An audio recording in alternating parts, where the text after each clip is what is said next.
రాజేంద్ర, నువ్వు ఈ ఊరికొచ్చిన కొత్తలో డిపార్ట్మెంట్ కి మంచి పేరు తెచ్చే వ్యక్తి దొరికాడని సంతోషించాను.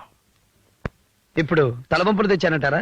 ఎస్, సంఘానికి సేవ చేయవలసిన బాధ్యత గల పోలీసు వృత్తిలో ఉండి కూడా లత నీకు కాకుండా పోతుంది అన్న దుగ్ధతో ఏ విధంగానైనా లీలాప్రసాద్ నేరస్తుడిగా చిత్రించాలని ఆ రోజు గుడ్డి వాళ్ళని తీసుకొచ్చి నేరస్తులన్నావు.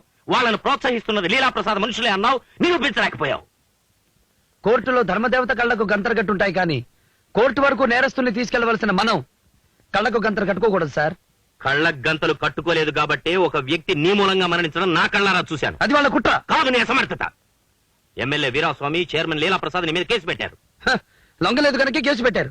లొంగిపోతే లంచగొండిని చేసేవారు, బలహీనున్నైతే నా సాల్తీనే గలంతు చేసేవారు. I don't want any argument. I'm suspending you. Submit your explanation with 15 days.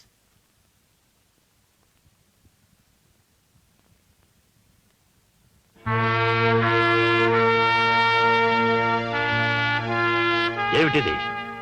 My explanation sir.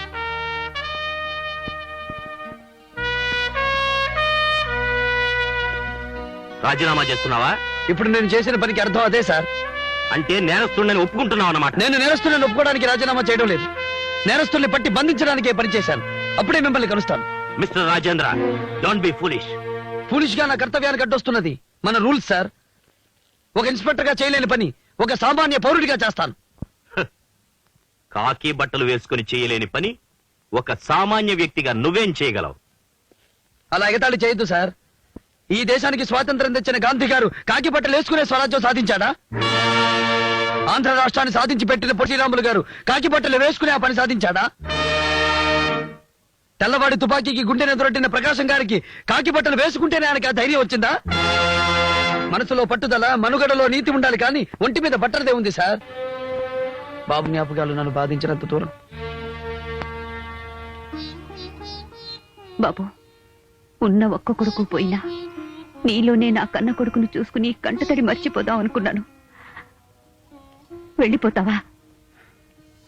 మీ కన్నీళ్లకు కారణం నేనైనప్పుడు ఎదురుగా ఉండి దాన్ని జ్ఞాపకం చేసే కంటే దూరంగా వెళ్ళిపోవడమే మంచిది వదినా. బాబు మరణానికి నువ్వు కారణం కాదు రాజేంద్ర. ఆ భగవంతుడు, వాడు మనకిస్తున్న ఆనందాన్ని చూసి ఓర్వలేక అసూయపడిన భగవంతుడు వాడితో ఆడుకోవడానికి తనతో తీసుకెళ్లిపోయాడు. భగవంతుడు కాదు వదినా, కొందరు స్వార్థపరులు, నేరస్తులు కలిసి వాడి జీవితానికి పసితనంలోనే మిగుపు చెప్పారు. వాళ్ళను వేటాడటమే ఇక నుంచి నా పని. బాబు ఆగు బాబు, ఏమండి ఆపండి ఆపండి. వెళ్ళనివ్వే, వెళ్ళనివ్వు. బయట వాళ్ళు మీ అన్నయ్య నేను ఇంట్లోంచి వెళ్ళగొట్టాడా? మీ వదిన నిన్ను సరిగా చూడటం లేదా అని అడక్కా మానరు. ఆ రోజు నువ్వు తలంచుకుని ఇంటి గుమ్మం తొక్కగా మానవు. వెళ్ళరా, వెళ్ళు అన్నయ్య. తర్వాత తండ్రి వాడు నిర్లక్ష్యం చేయబట్టే ఇలా జరిగిందని నన్ను నిందిస్తుంది. పిచ్చి పిచ్చి ఆలోచనలు మానే. అంటే బాబుని మట్టిలో కలిపేసిన మనుషులు వీధుల్లో తిరుగుతుంటే నన్ను ఇంట్లో కూర్చోమంటావా? Shut up.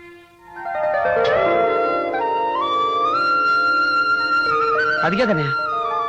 Don't talk.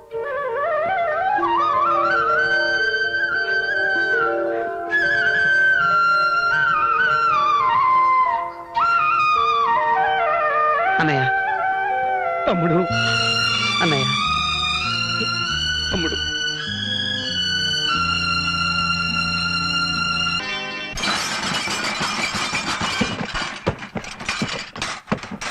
నమస్తే డిఎస్పీ గారు. ఓ రండి రండి. నగర ప్రముఖులిద్దరూ కేసారి వచ్చారు, కూర్చోండి. కోర్కెలు చెప్పుకోవడానికి దేవుడి దగ్గరికి, కష్టాలు చెప్పుకోవడానికి మీ పోలీసు వారి దగ్గరికి రాక తప్పదు కదండి. ఇప్పుడు మీకేం కష్టం వచ్చిందని? మీకు నవ్వులాలో ఉన్న నాళ్లు మమ్మల్ని అనుమానించాడు, వేధించాడు. ఉద్యోగం పోయాక కూడా అతని ప్రవర్తనలో మార్పులేదే. ఏం చేశాడు?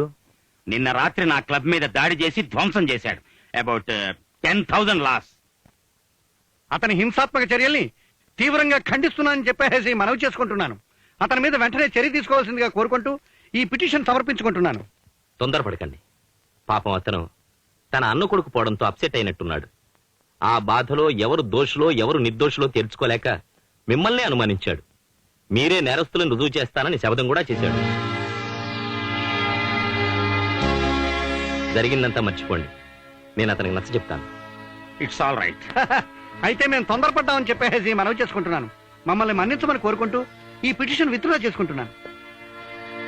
లీలాప్రసాద్ గారు, ఈ ఎస్ఐ మన కొంప ముంచెట్టున్నాడు. కంగారు పడకు, వాడి సంగతి నే చూస్తాను.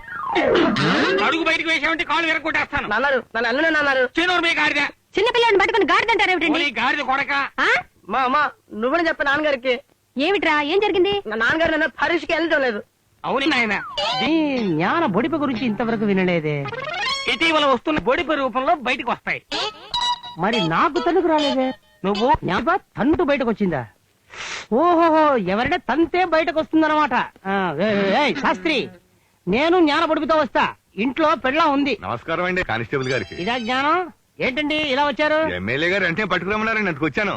ఎమ్మెల్యే గారా? ఆ. పట్టుకెళ్ళండి. పట్టుకురమ్మని మిమ్మల్ని కాదండి, శాస్త్రి గారిని. ఇది అజ్ఞానం అంటే. అయ్యో.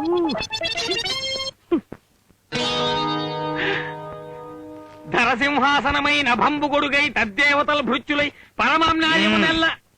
ఈ డబ్బు నీకిచ్చింది పొగట్టల కోసం కాదు శాస్త్రి. అబ్బాయి గారి పెళ్లికి దివ్యమైన ముహూర్తం పెట్టించమని కాదు, ఒక మనిషికి చావు ముహూర్తం పెట్టడానికి. అయ్యా, నేనెప్పుడు ఇలాంటి పనులు చేయలేదు, నా వల్ల కాదు. ఇప్పుడు ఎక్కడికి ఎలా పెడుతోంది ఇంటూ ఉండాలి. ఈ పని చేయటం నీకు ఇష్టం లేకపోతే చెప్పేసాయి. నీ చావుకి ముహూర్తం నేను పెట్టిస్తాను. ఈ పని చేయటానికి నీ రక్తము ధారపోయక్కర్లేదు, నీ చేతికి మట్టి అంటుకోదయ్యా. మీ పోస్ట్ ఆఫీస్ పనే కదా, అయితే చేసేస్తాను. ఆగక్కడ. ఇందాకటి నుంచి గమనిస్తున్నాను, నెత్తి మీద ఎత్తుగా ఏమిటది?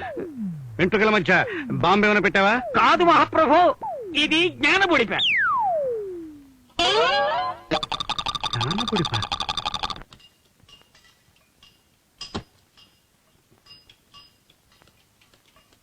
ఏమయ్యా, రాజేంద్రని కొత్తగా ఒక ఆయన పనిలో చేరారు. ఆయన కొంచెం పిలుస్తావా? కింద ఉన్నాడు చూడండి. వాట్? కారు కింద ఉన్నాడు చూడండి. Thank you.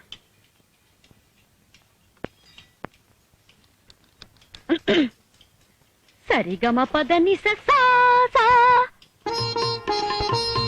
హాయ్. నువ్వా? అదేమిటి తెల్లవాడు హంసి లక్ష్మిని చూసినట్టు అలా చూస్తా? ఓహో, మరి ఎలా చూడాలి?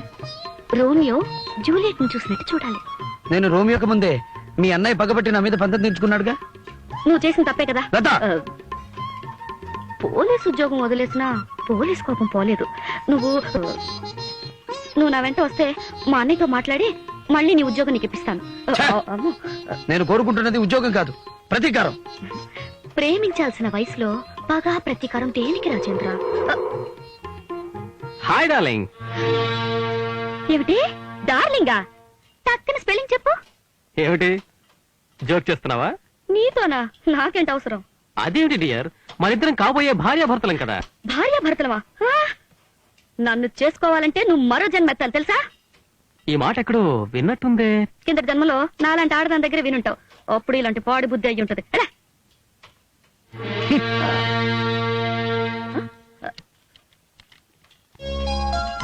ఇదిగో, నిన్ను కోరుకుంటున్న ఆడపిల్లను ఎవడో చవట వచ్చి టాలింగ్ గీలింగ్ అంటుంటే ఊరుకుంటావే?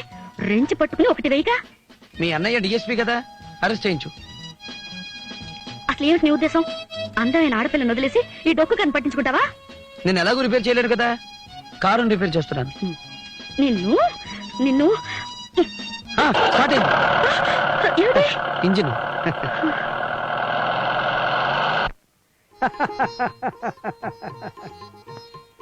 ఓకే, శుభలేఖలు ప్రింట్ చేయిస్తా. మంచిది. ఆగండి ఆగండి. ఈ వివాహంతో ఈ పట్టణమే బాగుపడిపోతుందని చెప్పేసి మనవి చేసుకుంటున్నాను. ఖరీదైన బట్టలకి కాకి బట్టలకి మధ్య జరుగుతున్న ఈ కళ్యాణం ఈ సమాజంలోనే నూతన చైతన్యాన్ని కలిగిస్తుందని చెప్పేసి మనవి చేసుకుంటూ సెలవు తీసుకుంటున్నాను. ఈ పండు కూడా తీసుకుంటున్నాను. కమాన్ కమాన్.